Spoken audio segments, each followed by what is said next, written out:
Students, आपका जो chapter था चैप्टर 12 सरोजनी नायडू वाला, उसके क्वेश्चन आंसर आज हम करने वाले हैं। ठीक है, उसकी रीडिंग खत्म हो गई थी, साथ के साथ नया चैप्टर है जो उसकी भी रीडिंग स्टार्ट करेंगे। ठीक है, तो क्वेश्चन आंसर करने वाले हैं उसके। तो पहला जो मैंने कल इसके जो टिक द करेक्ट था और क्या थे ट्रू फॉल्स थे वो करा दिए थे। आज इसके देखते हैं, sorry fill in the blank कराए थे, ट्रू फॉल्स इसमें है ही नहीं। ठीक है, तो देखो जो पहला क्वेश्चन है, describe the Sarojini Naidu's achievements in your own words, यानी जो उसकी उपलब्धियां थी, उसने पूरी ज़िंदगी में जो काम किए थे वो बताने हैं हमको।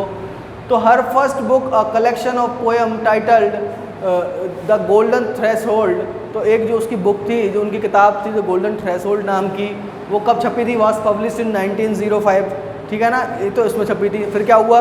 इन 1925 she was elected at first Indian women president of Indian national Congress party. INC का मतलब इंडियन नेशनल कांग्रेस है। ठीक है ना, तो उनको पहली जो कौन थी वो वुमेन थी 1925 में, जिनको क्या करा गया था? प्रेसिडेंट चुना गया था। ठीक है ना, तो फर्स्ट वुमेन थी वो।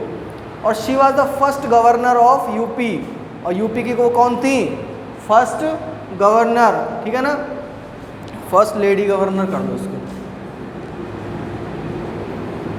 ठीक है,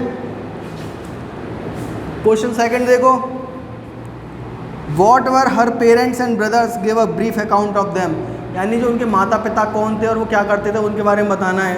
तो her father Aghornath Chattopadhyay was a scientist, philosopher and educator. ठीक है ना, तो उनके जो फादर थे अघोरनाथ चट्टोपाध्याय, वो कौन थे? साइंटिस्ट थे, फिलोसफर यानी दार्शनिक थे, एंड एजुकेटर यानी वो पढ़ाते थे। ठीक है, her mother बरादा Sundari Devi was a poetess, और उनकी जो माँ थी वो कौन थी? एक कवित्री थी। वन ऑफ हर ब्रदर, उनके जो एक भाई थे, वॉज अ रिवॉल्यूशनरी, वो क्या थे? क्रांतिकारी थे। Another brother was a play right, poet and actor, और जो दूसरे ब्रदर थे वो क्या करते थे? एक्टर थे, पोइट थे, और प्ले राइट यानी नाटक लिखते थे। ठीक है, थर्ड क्वेश्चन है आपका, list the language which Sarojini Naidu was proficient in. तो she was proficient in many languages. Proficient यानी उनको कौन कौन सी लैंग्वेज आती थी, कौन कौन सी वो किस में? ठीक है ना, सब जो लैंग्वेज थी उनमें क्या थी? वो पारंगति, यानी उनको वो क्या थी? वो उनको सारी लैंग्वेज आती थी। कौन कौन सी थी वो? Urdu, Telugu, English, Bengali and Persian language. ठीक है, नेक्स्ट देखो, who awarded scholarship to Sarojini and why. तो सरोजनी नायडू को जो स्कॉलरशिप मिली थी वो किसने दी थी और क्यों दी थी? तो इम्प्रेस्ड बाय हर पोएम्स, यानी उसकी जो उनकी जो पोएम्स थी उससे इम्प्रेस होकर the Nizam of Hyderabad gave her scholarship to study abroad. ठीक है ना, यानी कि जो उनकी जो पोएम से क्या होकर इम्प्रेस होकर जो निज़ाम है हैदराबाद के, उन्होंने क्या दी थी? स्कॉलरशिप दी थी। किस चीज़ के लिए? स्टडी अब्रॉड, यानी विदेश में पढ़ने के लिए। ठीक है, अब इसके 4 क्वेश्चन हो गए हैं और 4 और रह गए हैं। ठीक है, जिनको हम करेंगे कल। चढ़ते हैं नेक्स्ट चैप्टर स्टार्ट, चैप्टर 13। ठीक है, चैप्टर 13 देखो, डैनियल्स फेथ। अब देखो स्टार्ट करते हैं इसको। Long ago there lived in Babylon a noble man named Daniel. तो ठीक है, ये बहुत साल पहले देयर लिव्ड अ बेबीलोन में एक क्या रहता था? A noble man named Daniel. Noble man यानी एक अच्छा आदमी रहता था जिसका नाम था Daniel. He was brought there as a slave from the land of Judah. तो जुदा नाम की एक क्या जगह है, वहाँ से उसको क्या ले आया गया था? एक गुलाम की तरह। स्लेव माने गुलाम, गुलाम की तरह लाया गया था। Jerusalem was the capital of जुदा, और जुदा की जो राजधानी थी वो क्या थी? Jerusalem. He was wise, noble and a true servant of God. He was wise यानी वह चतुर, नोबल माने अच्छा, और एक क्या था? सच्चा क्या था? भक्त था। किसका? भगवान का। वेरी सून, जल्दी ही, all the people began to honour him, जल्दी सब लोग क्या करने लगे? उसका सम्मान करने लगे। The king was so much impressed with his wisdom. तो जो किंग था, राजा था, वो क्या उसकी चतुराई से क्या था? बहुत इम्प्रेस था। और किससे इम्प्रेस था? प्योरिटी, यानी वो शुद्ध, बिल्कुल उसमें क्या है? कोई छल कपट नहीं था। एंड सेंस ऑफ जस्टिस, और उसकी क्या थी भाई? जस्टिस यानी क्या? न्याय करने की जो क्या थी? सेंस यानी शक्ति थी। वो क्या हुआ? That be made Daniel the chief Prince, जिसकी वजह से क्या हो गया? वो चीफ प्रिंस बन गया। यानी कि जो उसके अंदर क्या थी? बुद्धिमत्ता थी। ठीक है ना, और उसके अंदर कोई छल कपट नहीं था, और वो क्या है? इस सभी के लिए इक्वली क्या करता था? न्याय करता था। इससे क्या हो गया? वो राजा से इससे बहुत इम्प्रेस हो गया और उसको चीफ प्रिंस बना दिया।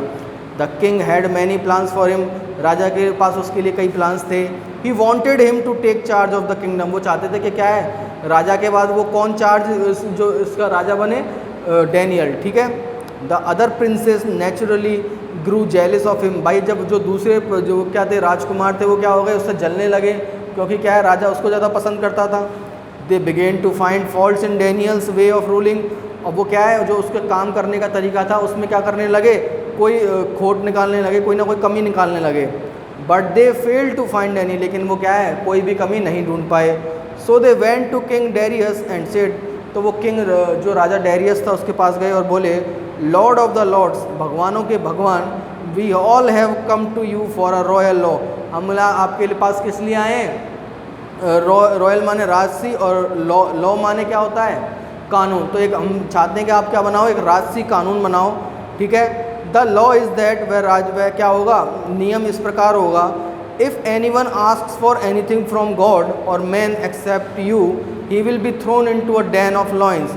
अगर क्या है आपके सिवा कोई भी भगवान से या किसी और व्यक्ति से कुछ मांगता है तो उसको क्या है शेर की गुफा में फेंक दिया जाएगा, ठीक है ना। तो एक ऐसा नियम बना दो कि राजा के सिवा जो भी क्या है भगवान से या किसी अन्य व्यक्ति से कुछ मांगेगा उसे किस में फेंक दिया जाएगा, शेर की गुफा में। डैन बोलते हैं गुफा।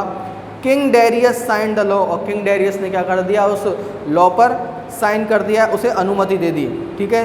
व्हेन डैनियल फाउंड आउट, जब डैनियल को पता पड़ा the law had been signed, कि ऐसा नियम बनाया गया है, he went in to his room, वह अपने कमरे में गया। The windows of the room open toward Jerusalem, और जो कमरे की खिड़कियाँ थी वो जो जेरूसलम है, किसकी राजधानी है, जो जुदा की, उसकी तरफ खुलती हैं, ठीक है। The city of his own people and God, उसके अपने लोगों और भगवान की क्या थी, सिटी थी वो। दे डैनियल नील्ड माने घुटनों के बल बैठ गया, एंड प्रेड टू गॉड, और भगवान से प्रार्थना करने लगा, एंड थैंक्ड हिम, और उन्हें क्या दिया, धन्यवाद दिया। ही डिड दिस फियरलेसली, उसने ये क्या हुआ, निडर होकर किया। 3 times a day as he used to do before, उसने ऐसा 3 बार किया क्योंकि वह रोज़ ही ऐसा करता था, ठीक है ना। यानी कि उसको राजा के नियम का, राजा के ने जो लॉ बनाया था उसका कोई फ़र्क नहीं पड़ा, वो एक भगवान का सच्चा भक्त था, ठीक है ना। उसने इस लॉ का पता होते हुए भी क्या हुआ, 3 टाइम भगवान की क्या करी, पूजा करी। The man who wished to harm Daniel at once went to their king, और जो व्यक्ति क्या करना चाहते थे, डैनियल को क्या करना चाहते थे, हार्म यानी उसको नुकसान पहुंचाना चाहते थे, वो क्या गए, राजा के पास गए और कहा, लॉर्ड ऑफ द लॉर्ड्स, भगवानों के भगवान, Daniel pray to his god 3 times a day। उन्होंने शिकायत कर दी कि डैनियल क्या है, अपने भगवान की 3 टाइम पूजा कर रहा है। It is against the law, यह क्या है, कानून के विरुद्ध है। विच यू हैव साइन, जो आपने क्या किया था, साइन किया था, जिसे आपने अलाउ किया था, यह उस कानून के विरुद्ध है। King Darius said, king Darius ने कहा, yes yes the law can not be change, अवश्य ही क्या है, कानून बदला नहीं जा सकता, ठीक है। तो देखो आज हमने इसकी थोड़ी रीडिंग करी है, कल ये चैप्टर भी फिनिश हो जाएगा, कोई बहुत छोटा चैप्टर है, ठीक है। इसके क्वेश्चन आंसर कर लिए हमने, कल इसके और कर लेंगे चैप्टर 12 के, ठीक है। इसमें कोई प्रॉब्लम